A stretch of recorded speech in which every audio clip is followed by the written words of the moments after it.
Hello, everybody. This is Karen Batty, Senior Director with the Pampered Chef, and this call is all about fairs.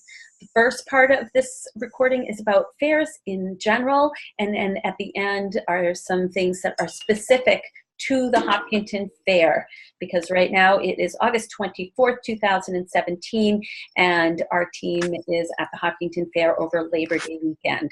If you have one of those spots, you need to listen all the way to the end to get all the specifics about that fair. After you have listened to the call, if you are one of the consultants working that Hopkinton Fair shift, please email me at kbchef@comcast.net and just give me a heads up saying I listened to the call, I'm good to go, or you can email me any questions you have if you're listening to the recording and don't have an opportunity to ask me those questions live. Okay, so here we go.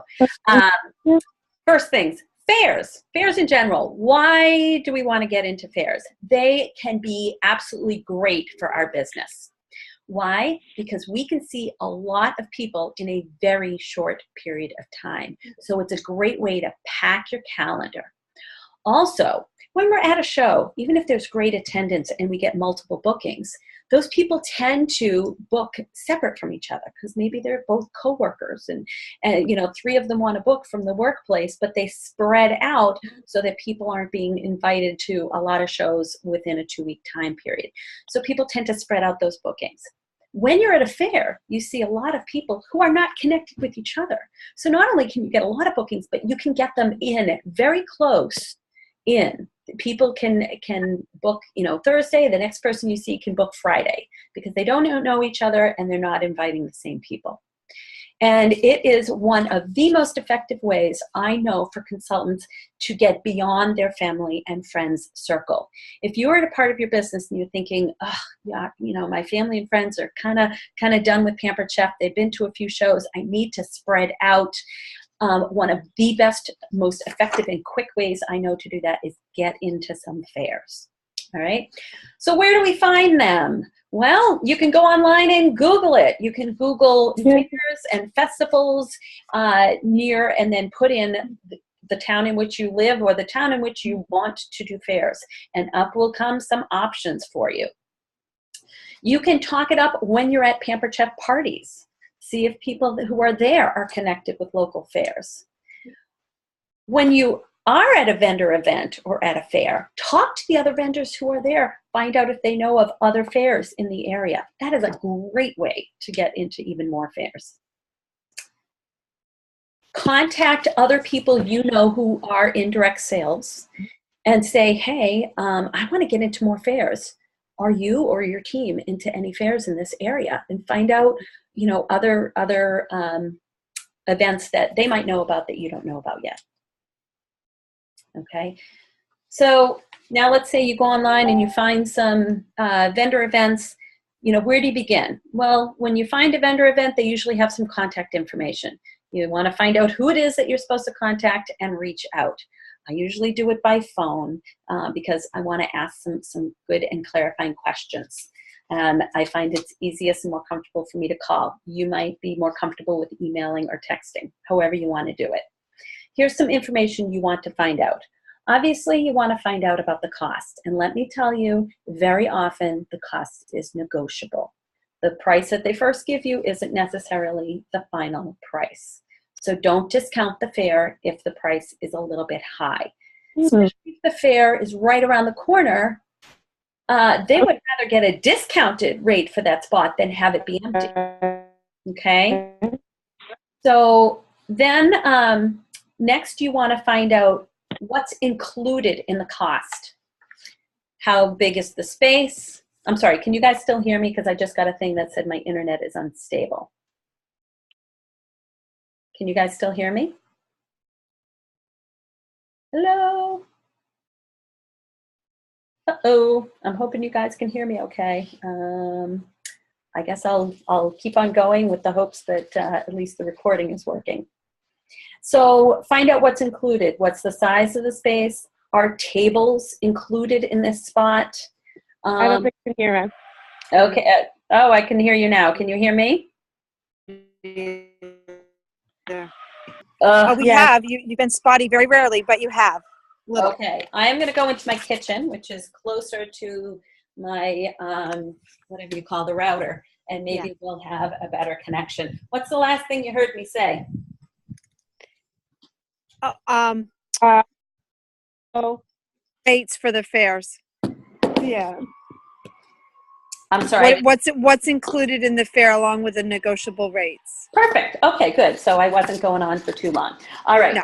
So you want to find out what's the cost, what's included. Is there a table? Do the tables have, tablecloths involved? Is there advertising? How are they advertising? If the fair's been around for a while, ask them what was their attendance in prior years. Okay, ask if they're going to, if you can put your website, if they have a Facebook group or something going on, ask if you're allowed to hop on there and put your website and your contact information on there, and maybe some teasers about what's going to be at your table. Okay. Find out if they allow other Pampered Chef consultants. Okay, if they say, yes, we're going to take 5 Pampered Chef consultants, you probably don't want that fair. You want to make sure you have exclusive rights, and most of them are well aware of that, but you definitely want to make sure. Find out if the fair is indoors or outdoors. If it's outside, do you need a pop-up? Things like that. Find out if they allow you to do a separate raffle at your table. Find out if they allow food at the table. Okay, so have these questions ready when you're contacting about a fair. And you don't have to make a decision the first time you contact them. You can ask them this information and say, thank you, I will be in touch. What to do if the cost is too high for your budget? You can say to them, this sounds really interesting to me. I love the idea of it, but the cost of this table is just a little bit too big for what I have set aside as my fair budget. Is this negotiable? They'll tell you yes or no. If it's negotiable, they'll give you another price. You can also go back to your team. And just like we're doing with the Hopkinton Fair, it's like, $450 plus day passes. We're splitting that up into shifts so that no one person has to cover that cost. So if you find a fair and it's maybe a one-day fair and it's a little too much out of your budget, you could split it with 1, maybe 2 other people. Split it into shifts, okay? So don't just discount it right away. If you find a fair and it seems daunting for you to manage it, like the Hopkinton Fair, which is many days, feel free to pass all that information to your director and say, hey, I found this fair, I'd love to do it, but managing it seems kind of scary to me. But if you bring us a fair, you get to choose your shift. And then you can say, okay, put it out to the team and we'll handle the rest. Okay? So, support. What's available if you're part of the Batty Downline? We have fair display materials that are at your disposal. If you've got a fair coming up, you want to contact Michelle Weinstein. She's the one that has the fair stuff at her house, and you can sign up. Find out if it's being utilized by someone else. If it's not and it's available, you can sign up for that spot. You can get in contact with her to pick up the materials and bring them back. What's available to you? We have folding tables. We have Pampered Chef tablecloths. We have Pampered Chef banners. We have a fair display board. That board you can update with the current and upcoming specials, recruiting materials, etc. We have stands, things that you can put your products on for display. We have a spinner thing, because we got that idea from, I forget who, I think it was Stephanie Weldon on our team. So we have a little thing that you can spin and you write in bonuses. So if people want to...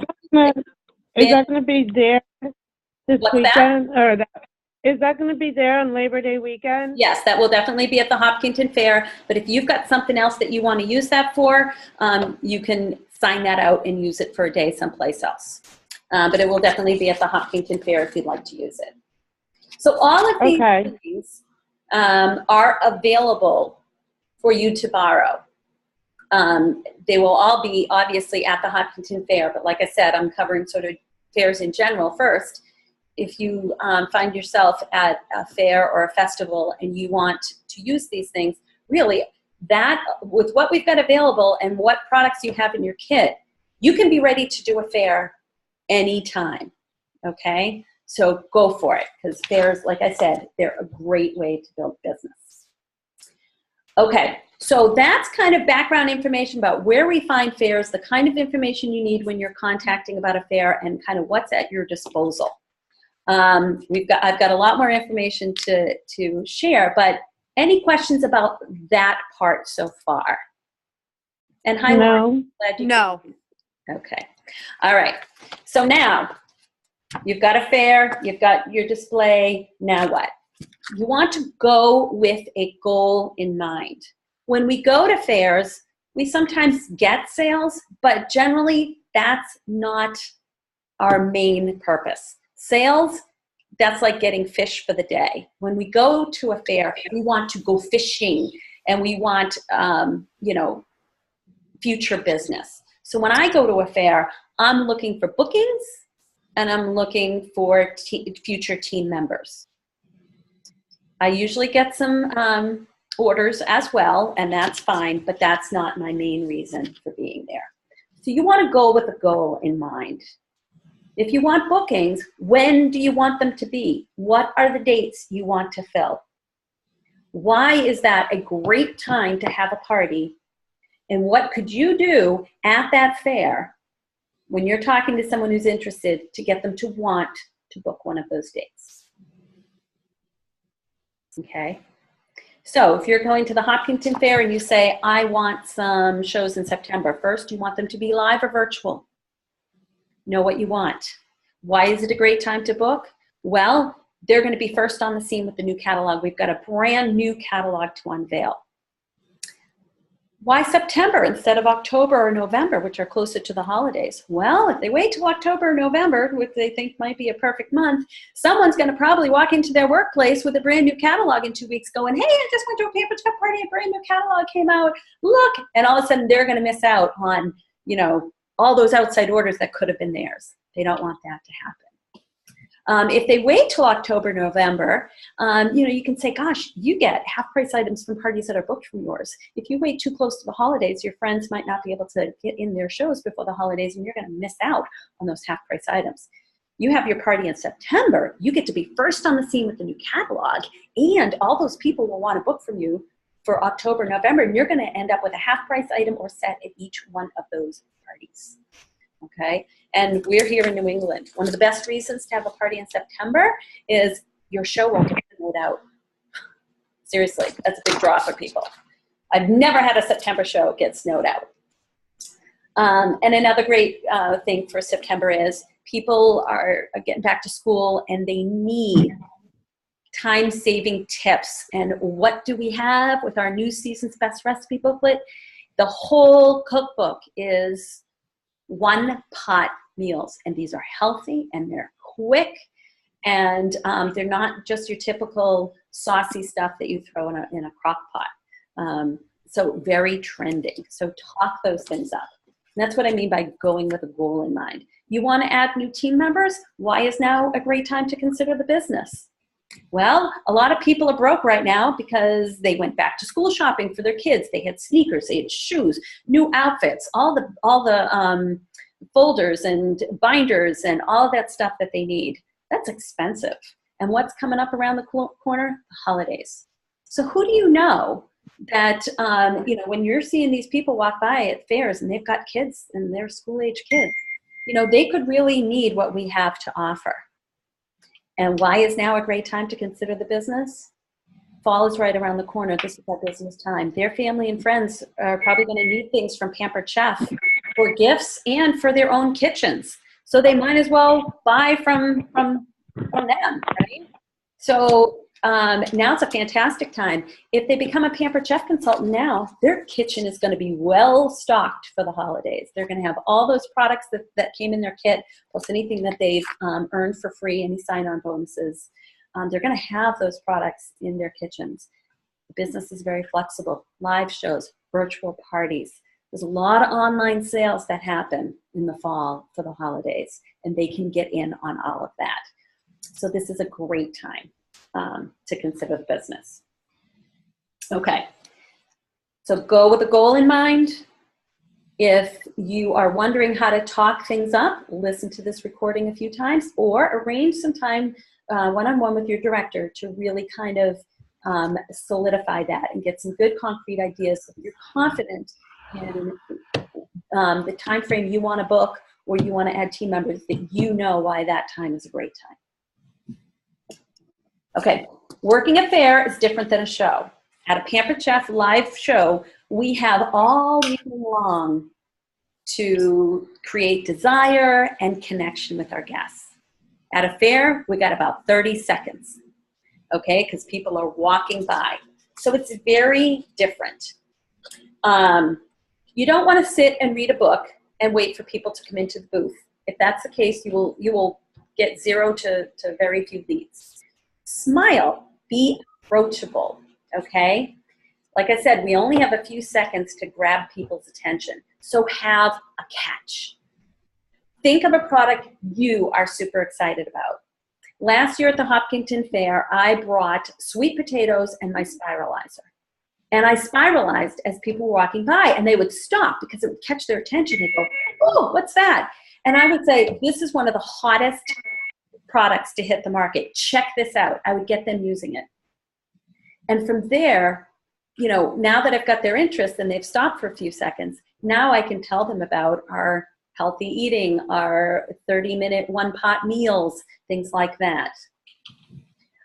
Some people are going to bring Play-Doh to the Hopkinton Fair and take our new cookie cutter and like show them how to use that. And then once they go by, you can take the Play-Doh, roll it back up. Oh, use our rolling pin to roll it out and do some more. It's something you can do over and over and over again. Same with spiralizing. Every 30 seconds, I can spiralize a little bit more. Some people have taken the quick stir pitcher to the Hopkinton Fair or to a fair and put confetti in the water so when they swish it, you can see it all mix. Okay, I've brought my Rock Crock and use that as my catch piece. A few years ago, I brought the microwave chip maker. I made chips ahead. And I showed them how I did a few slices with the potato with the slicer and then talked up the chip maker. So there's no one set thing that you have to do. Think about something that you are excited about that could be really, really hot for this season ahead, either for that people will want, maybe a theme show that can wrap around it, and be prepared. Bring that item with you and whatever materials you need to go along with it. Karen, can you hear me, Karen? Yes, yeah. Okay. The emoji cookie cutters is supposed to have a Halloween. When does that come out? Oh, right, yeah, September 1st. They can get the Halloween emoji cutters. So I own them, so those will be at the display. And that's another thing that, you know, the kids can walk by. It's great at the Hopkinton Fair or other fairs where there's a lot of kids around. Maybe have a smaller table. The kids come by, they're playing with the emoji cookie cutters. And now the parents, well, they have to linger. They stay where their kids are. And if their kids for free can play with a little bit of Play-Doh, they'll linger and they can talk with you. So that's a great sort of catch, you know. So, okay, yeah. So do you want me to bring some Play-Doh? We can talk about that when we get to the specifics of the Hopkinton Fair. So hold on to that thought. All right. That's a great idea. So yeah, absolutely. All right. So it's different from a show. You want to make connections with people. Keep in mind that 2/3 of the people are going to walk by your table with no interaction at all. Just the way it is. Be okay with that. Some of them just walk by. Some of them almost appear rude. I'm just explaining that that's the way it is. They're not being rude. They've just probably got a lot on their mind, or their kids running away from them or whatever. Just be okay with that. Our job isn't to like get everybody interested in Pampered Chef. As they're walking by, the people who might be curious we're gonna catch their attention and connect with them. So just an awareness, okay?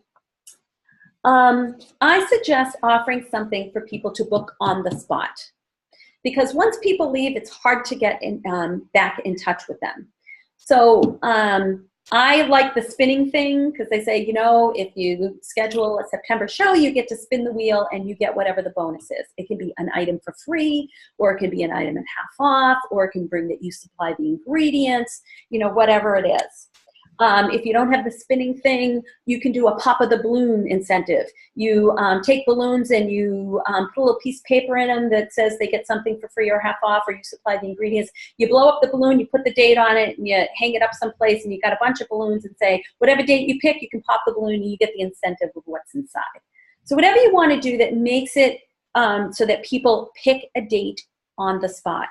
So again, know your dates, have host packets ready, and be ready to talk up that time frame, and then the cherry on the top, they get to spin that thing or pop that balloon. Okay? And you also can consider a fair drawing. Okay? This, you can offer a drawing for people who just fill out a survey slip. So anybody can win, whether they book or not.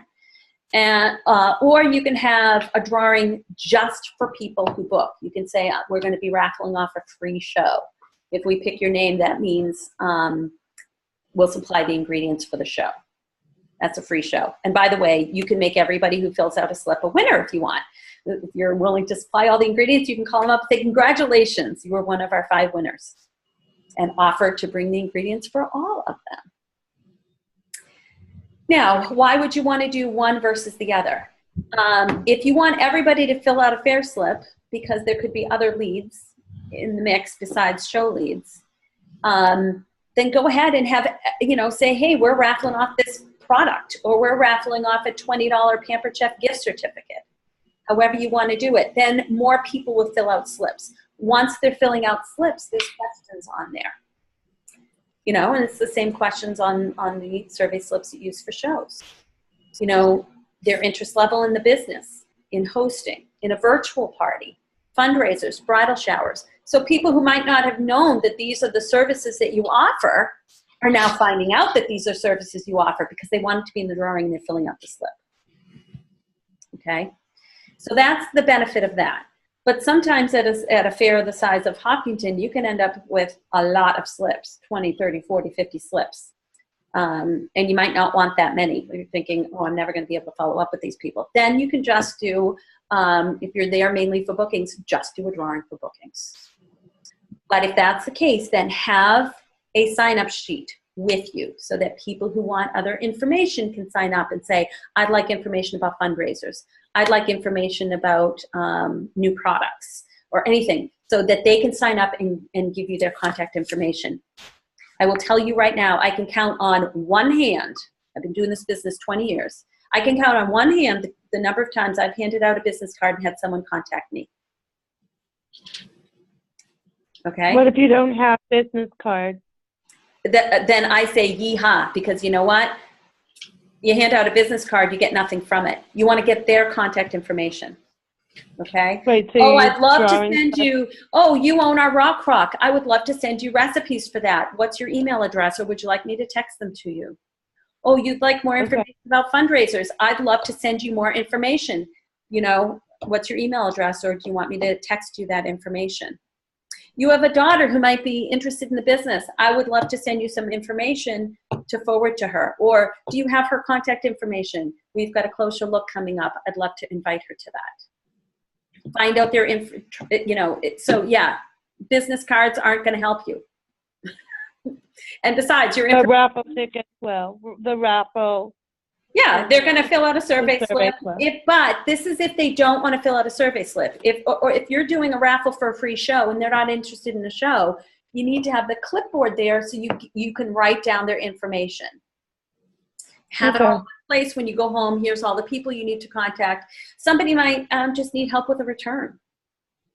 And you say, I'll give you a call. I'll see if I can help you with that. I can't make any promises, but I can promise I'll try. And, you know, you might get their contact information, broken stone, whatever, and you're going to follow up with them. So just if you're doing a drawing that is specific for a show drawing, you know, a free show, then have a clipboard for other information, for follow-up with other leads. Okay.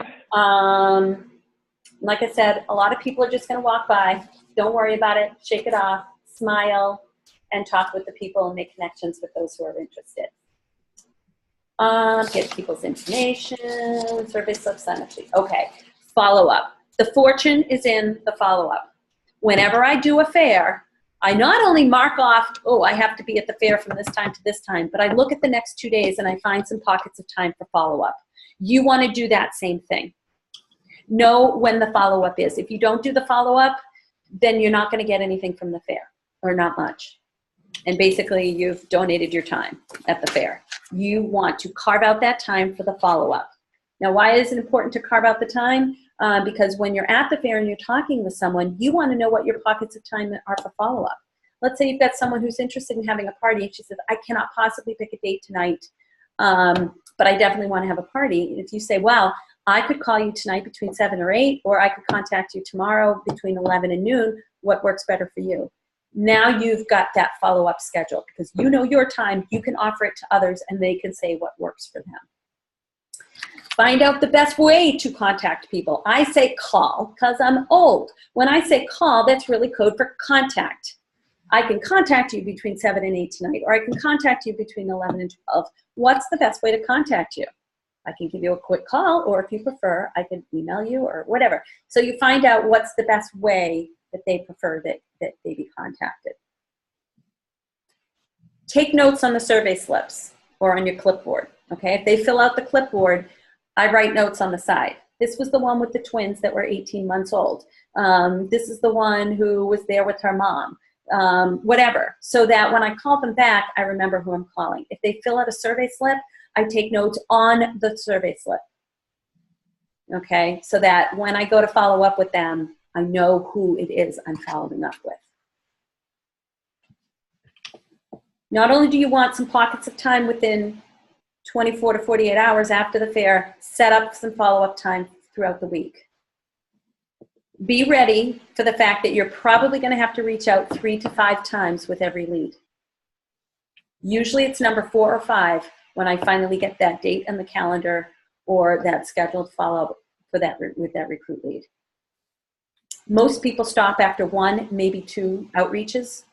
You're probably not going to get a lot.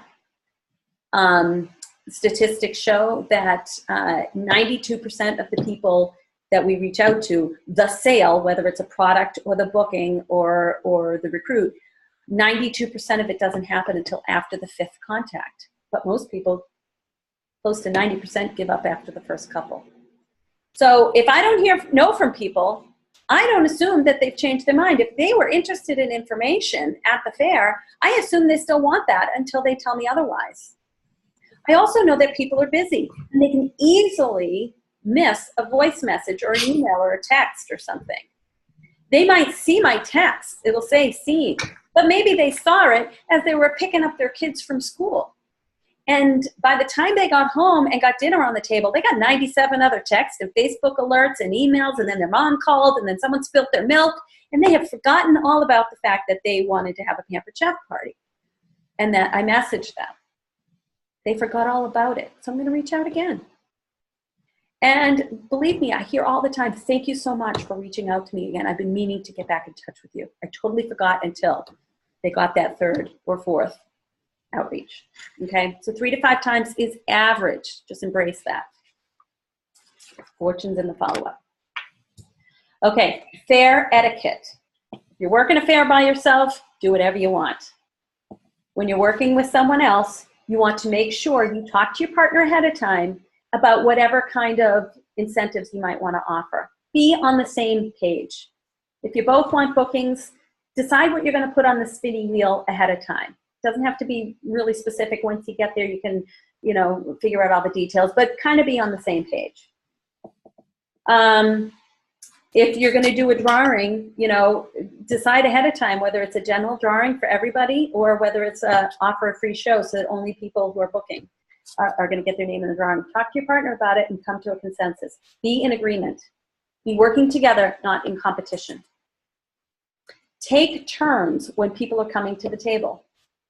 Okay, so take turns with those leads. If there's one person who's really bold and outgoing and someone else is a little shy, that bold and outgoing person needs to step back and say, you got the next one, go ahead. And the next person who walks by, that other person can initiate that conversation. Whoever initiates the conversation, that's their lead. So if you're the bold and outgoing one, don't interrupt. Let that person, have that conversation. When I'm working with someone, because I've been at it a long time, I'll say to them ahead of time, if you're having a conversation with someone and I think I can help them move the ball forward, would you like me to do that? Would you like me to just jump in and maybe ask that next question or bridge that gap?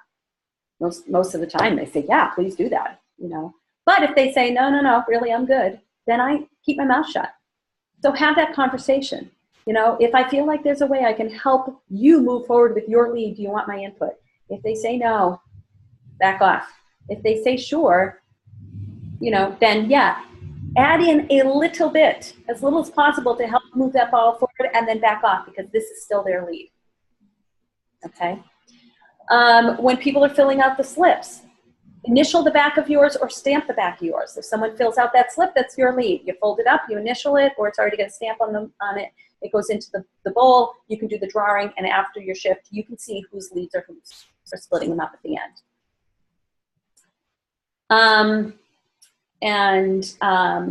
There might be some loose leads. Those are leads where people are walking by. The two people who are at the booth are already talking to people, but they hear about this drawing and they grab it and they fill it out and they fold it up and they throw it in there. That's really nobody's lead in particular. We call those loose leads. You can divvy those up as you see fit. Some people will say, you keep the recruit leads, I want the show leads. Some people say, oh, this person lives one town from me, I'll grab that one.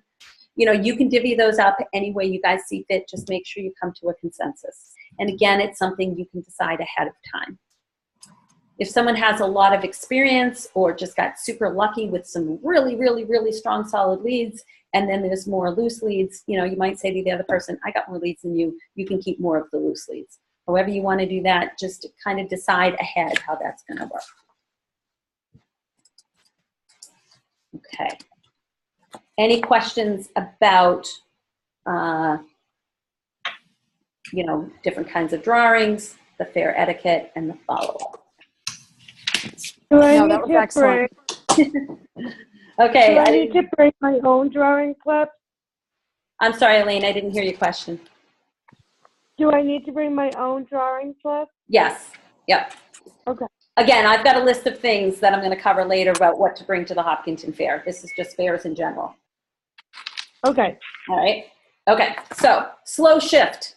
Sometimes fairs aren't advertised that well. Sometimes it's weather dependent and it's pouring rain or it's really cold. And you might think, oh, slow shift. Well, guess what? There are no slow shifts.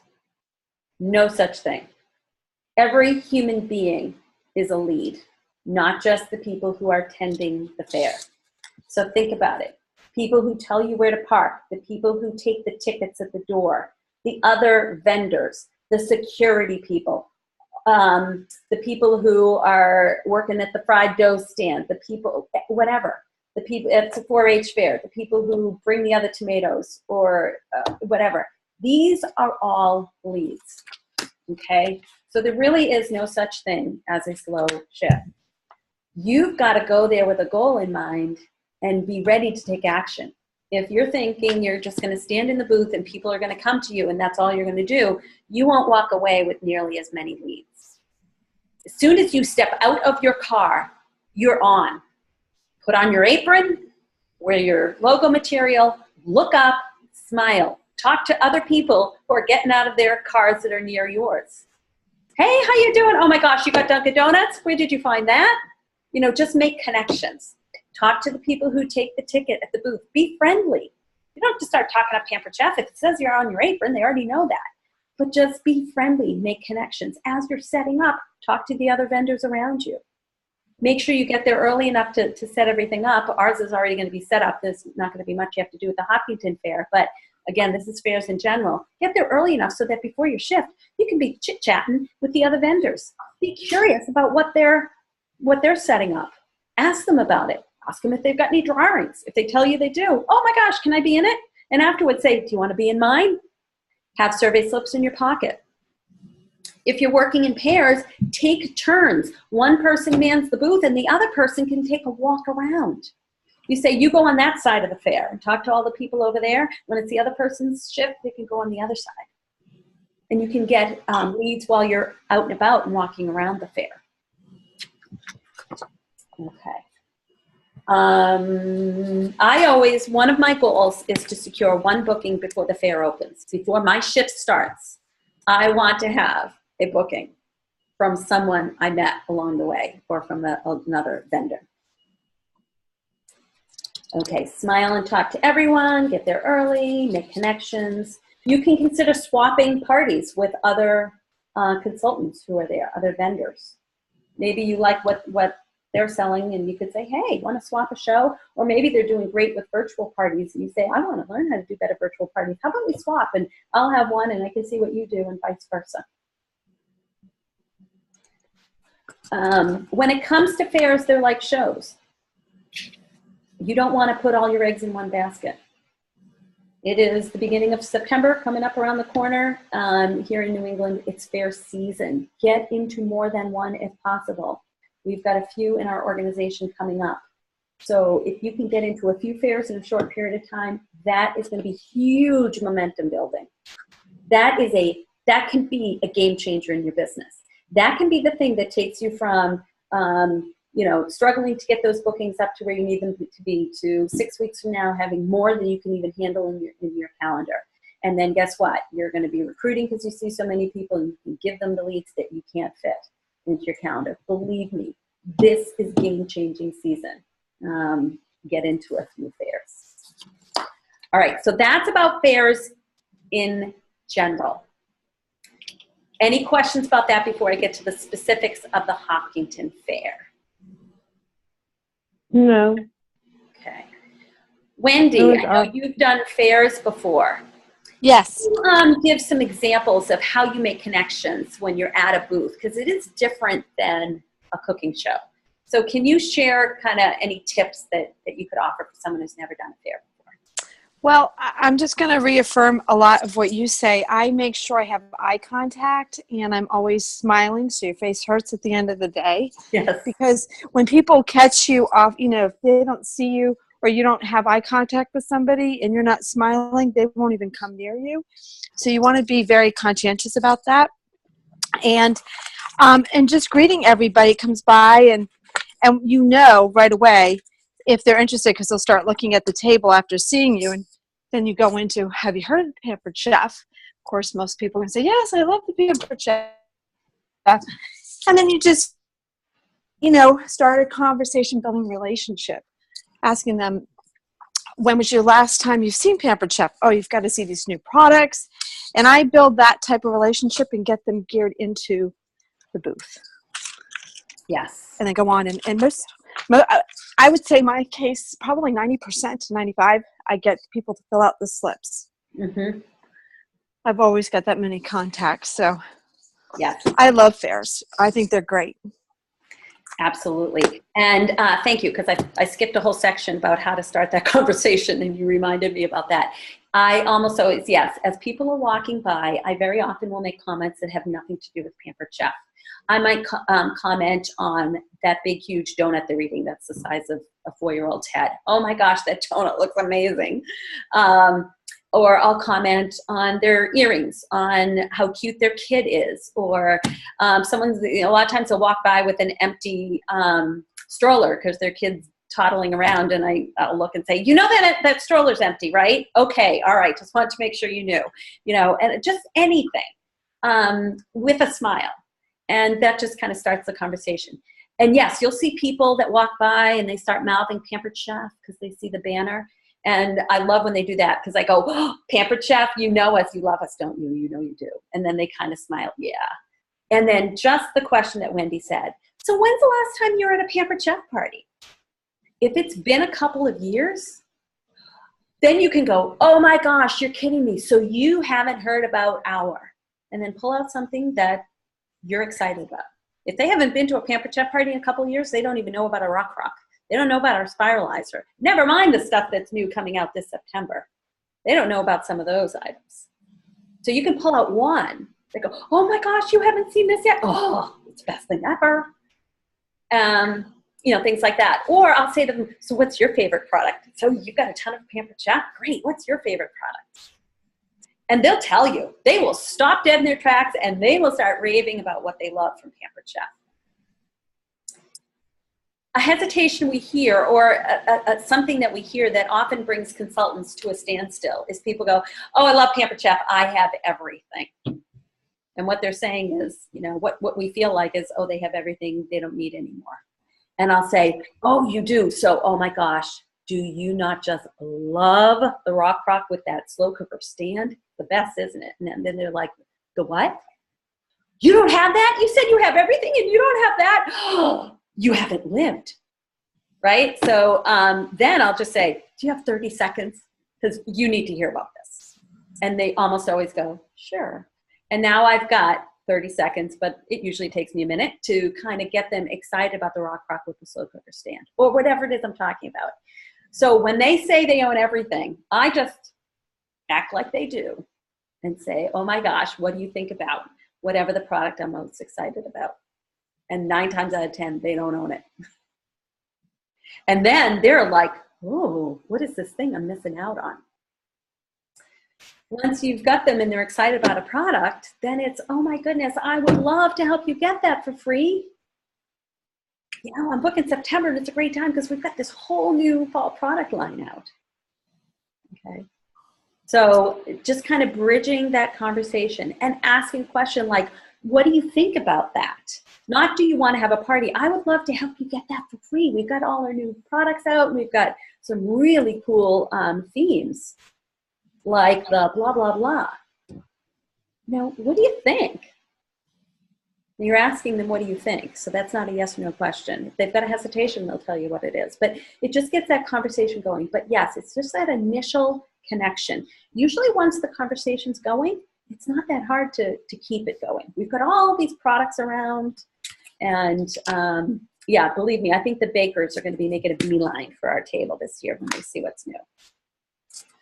Okay, so now moving on to the specifics of the Hopkinton State Fair.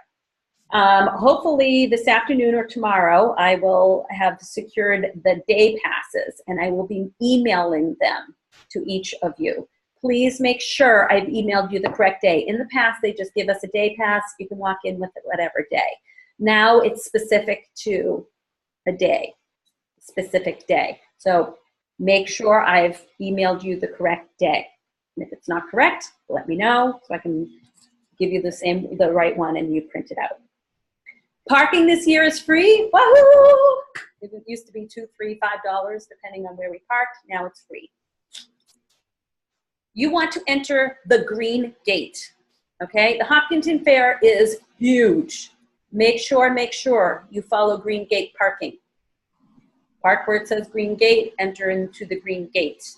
Otherwise, you could be walking a half a mile to get to our booth. Even by entering the green gate, you want to get to your shift about 15 minutes before it starts. There might be a row of traffic, and then you've got to park in a field, and then you've got to get your stuff. There might be a little bit of a line at the gate to enter to give them your pass, and then you've got to get to the booth. Okay, so this can take 15 minutes. So make sure you get there early enough to have time for that. When you enter in the green gate, you are looking for the Stuart Building, S-T-U-A-R-T, and it is on the left. So you walk in the green gate, you go straight. Start walking straight down that main road. Stuart Building will be on your left in about 100 yards. It's not far in. So we are indoors, which is nice. We're covered. So if it's really sunny or raining, we don't mind. When you walk into the Stuart Building, there's probably 15 booths. Just look around to find the Pampered Chef one. We never really know until we get there where we are. The last 2 years, we were on the left-hand side, the second one in. I don't know if we're going to be there again this year, but we'll find out. I will post some pictures. I'll be getting there a day ahead to set everything up. As long as I remember to bring my phone with me and it has battery, I'll take some pictures of the green gate, the Stuart Building, and our booth. Okay. So what's going to be there when you arrive? The tables will be there. The spinny thing will be there. Products will be on display. The banners, everything will be there for you. Okay. So what do you need to bring with you? Oh, by the way, the other things include, so we'll have some clipboards there, a catalog that says for display only. There will also be a folding chair there because it's a long shift. You don't want to be sitting all the time, but you guys can take turns, rest your feet. If you are one of the morning shift people, you're going to need to set things up because we cover things at night, you know, for security and for, you know, so they don't get all dirty. So when you open things up in the morning, you're going to probably need to dust things off, kind of arrange them however you want to. If you're an evening person, at the end of the shift, you're going to need to take all the products, put them under the table or under the tablecloths. Like we have sheets that we cover the display with. So make sure the products that are sort of out in the open get pushed against the wall, get covered with a sheet. So you need to do that before you leave. If you are a night shift, you have to stay there till it closes. If we leave early, we can lose our spot at the Hopkinton Fair. 2 years ago, I got a call from the Hopkinton Fair. They said, hey, these people left hours before they should have. And I was told we almost lost the spot. So do not leave without permission. If all of a sudden there's, you know, a huge storm, you know, just make sure, ask the security personnel, is it okay if we leave early? You know, is it okay? So make sure that, and never be the first one to leave. Never be the second one to leave. You, at the Pampered Chef booth, we are the last people to leave, okay? I mean, if it's time to go, sure, button things up and you can go. But if other people are leaving early, that doesn't give us permission to leave early. We really don't have that permission. We are supposed to be there till the time is posted. Okay, so now what do you want to bring with you to the fair? Since all that stuff is going to be with you, you shouldn't need to bring much. You're going to bring your calendar, know your dates. Bring your cell phone and make sure you have the Pampered Chef app on there. Someone asks about the product, you can open up your app, type it in, and all the information will be there right there for them. It's the fastest way I know to get people information. Call from Ghost Town NH. Let me just move my phone. Okay. So host packets. Bring host packets with you. If you want to do fun packs, you can bring those with you as well. Bring your survey slips with initials or stamps on the back. If you want, you can bring mini catalogs. Elaine, you said you don't have business cards. Mini catalogs are a great way. You stamp the back of those. Or recipe cards with your name stamped on them. Do not put these out on the table. You are working with another partner. Put them in your pocket and hand them out to your leads. So like if Lauren and I are working together and she's got a lead and she's talking with them and all of a sudden they say, okay, you know, I don't have my calendar with me right now, but I'll take one of these business cards, and she takes my business card. That's not good. Okay, so you guys keep your business cards, your whatever things have your information on them, you keep them on your body or in a bag, and you pick it out when you need it. So your host packets don't go out on the table. Those get handed to people as they book. Okay. Recruiting information, that's another thing you want to have with you. We'll have one on display that won't have anybody's information on it. You're going to want your own in your bag with your info on it. Your sign-up sheet. There will be clipboards there, so you can bring your personal sign-up sheet where people are going to sign up for things and you take it with you when you go. If you're going to do a quick demo, which I definitely suggest that you do, bring the product with you and whatever's included in that demo, including trash bags and wipes, and take it with you when you're gone. If there's a spiralizer on display, we want to keep that spiralizer nice and clean, okay? So if you want to do the spiralized potatoes, bring your own.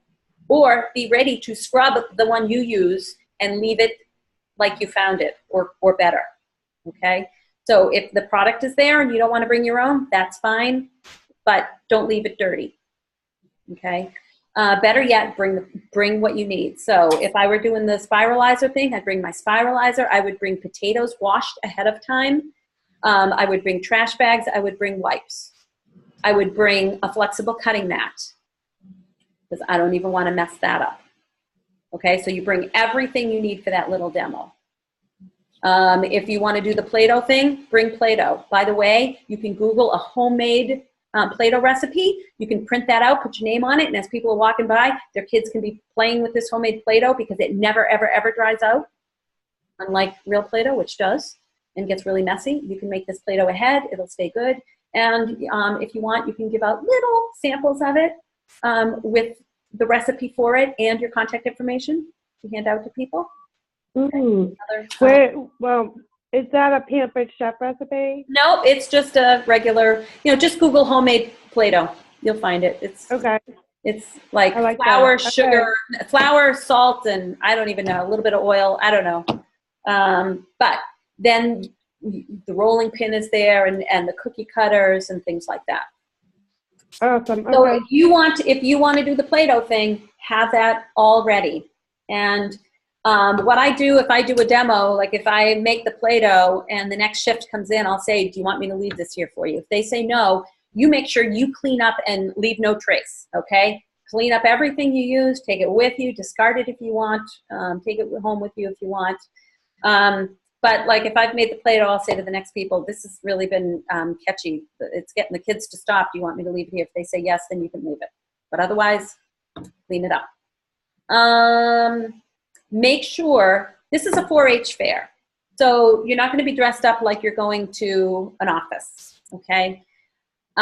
So supportive sneakers, closed, I mean, some people wear sandals, but you are on your feet and it is dusty. So even though it's not usually the case, in this situation, it is okay to wear sneakers and decent jeans.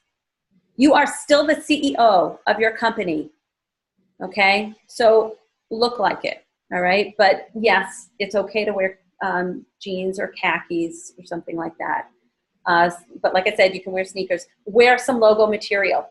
Either a logo shirt that you got through Pampered Chef or your apron that says Pampered Chef on it so that you are recognizable as a Pampered Chef consultant. If it's hot, bring plenty of bottled water unless you want to spend a fortune on it at the fair. Snacks. Bring some snacks with you as well. You might want to bring some cash. You are at the fair. Once you've gone in with your day pass, you can stay as long as you want. So if you're an afternoon shift, if you're an evening shift, you can go in at 8 o'clock in the morning if you want. Don't go to the booth that early. You're not going to be working the booth, but you can drop your stuff off at the booth and just go around. Do not go around with your apron on at that time because that's the shift of other people, but you can walk around with your family for sure. So if you get there early, you can drop your stuff off at the table, but don't linger in the booth. We only want 2 consultants at a time.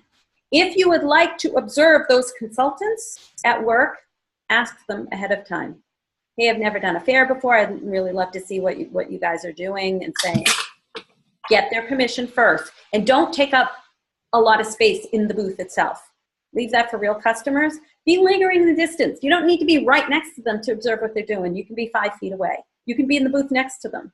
You could be sort of just kind of in the pathway. Okay, so don't take up the vital real estate. At the end of your shift, you're going to take your lead slips home. So if you're doing a drawing, pull a name, write winner at the top. Whoever's got that stamped on the back, they'll take it home and follow up with them. If it's a free show, great, they'll supply the ingredients.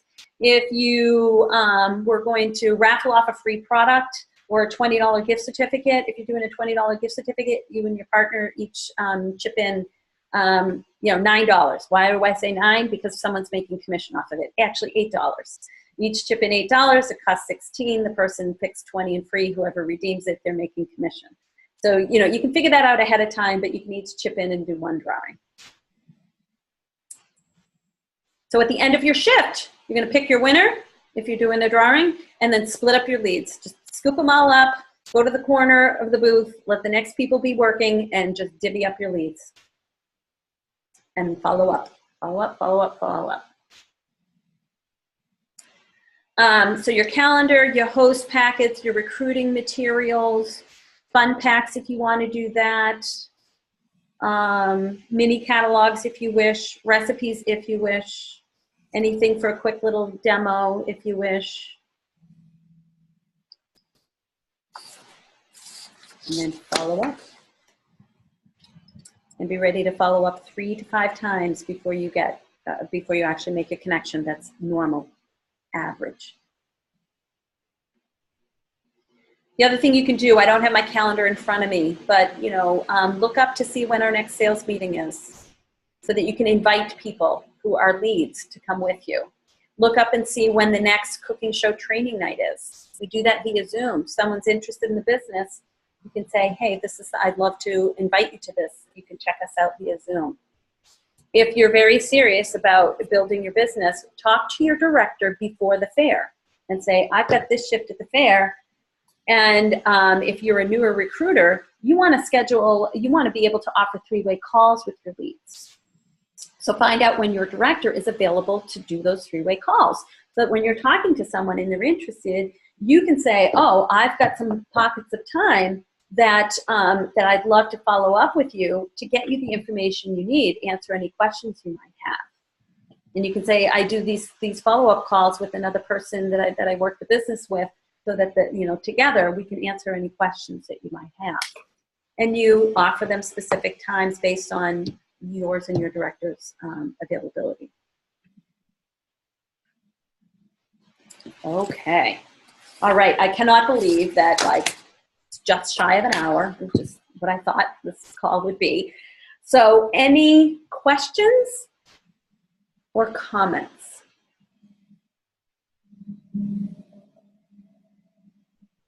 June, I think I'll just have to schedule some time next week just to make sure I talk with you. Okay, absolutely. And you guys, the email that I sent out should have your shift assignment. Wendy, remind me to send that to you because I think I sent it to Sue Moulton. Yeah. Yeah. No problem. I'll send you my email. Yeah, and that way you'll see your partner's email on name and email on that shift, and you guys reach out to each other, your shift partners. Perfect. Schedule a time to talk before the fair, probably 15 minutes. Yep.